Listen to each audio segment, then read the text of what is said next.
भारतीय सिनेमाघरों में 1982 में एक फिल्म आई थी जिसका नाम था निकाह, जिसमें एक गाने की लाइन थी कि दिल के अरमा आंसुओं में बह गए, हम वफा कर कर भी तन्हा रह गए। उत्तर प्रदेश के समीकरणों का हिस्सा और फिर उसके बाद टिकटों की दावेदारी कुछ यही बयां करती है। उस वक्त जब भारतीय जनता पार्टी ने अपने उम्मीदवारों की लिस्ट जारी की थी तो कहीं खुशी का माहौल था तो कहीं गम का पहाड़ टूट गया था। ऐसा उस वक्त घटा जब भारतीय जनता पार्टी ने अपने उम्मीदवारों की लिस्ट को जारी किया। जारी करते ही राजधानी लखनऊ की सभी सीटों पर प्रत्याशियों का ऐलान कर दिया गया था।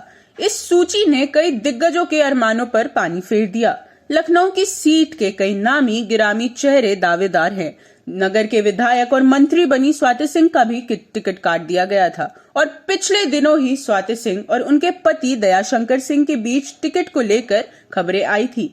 भाजपा ने दोनों का ही टिकट काट दिया। यही नहीं, समाजवादी पार्टी छोड़कर भाजपा में शामिल हुई मुलायम सिंह यादव की बहू अपर्णा यादव को लखनऊ कैंट से दावेदार माना जा रहा था और उन्होंने एक दिन पहले ही अखिलेश के खिलाफ करहल से उतरने की भी इच्छा जताई थी।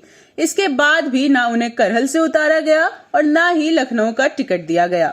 यही नहीं, भाजपा सांसद रीता जोशी के हाथ भी निराशा लगी। रीता अपने बेटे के लिए लखनऊ पूर्व की सीट मांग रही थी। उन्होंने तो बेटे को टिकट के लिए संसदीय छोड़ने की भी इच्छा जता दी थी। भाजपा अध्यक्ष को पत्र लिख दिया था। उसके बाद भी बीजेपी ने उनके बेटे को टिकट नहीं दिया। लंबी माथापेची के बाद लखनऊ के 9 सीटों पर उम्मीदवारों का नाम ऐलान कर दिया गया और एक बार फिर लखनऊ के कैंट विधानसभा कल्याण सिंह के रहे करीबी राजेश्वर सिंह को टिकट दे दिया गया, जिसपे बीजेपी में उथल पुथल मच चुकी है। सूत्रों की मानी जाए तो रीता जोशी भाजपा से अपना इस्तीफा देंगी, लिहाजा चुनाव नजदीक है। ऐसे में ये देखना बहुत दिलचस्प होगा कि कौन सा प्रत्याशी जीतेगा और कौन सा हारेगा। ये तो आने वाला वक्त ही तय करेगा, लेकिन एक बार फिर बीजेपी पार्टी के अंदर ही महासंग्राम मच चुका है।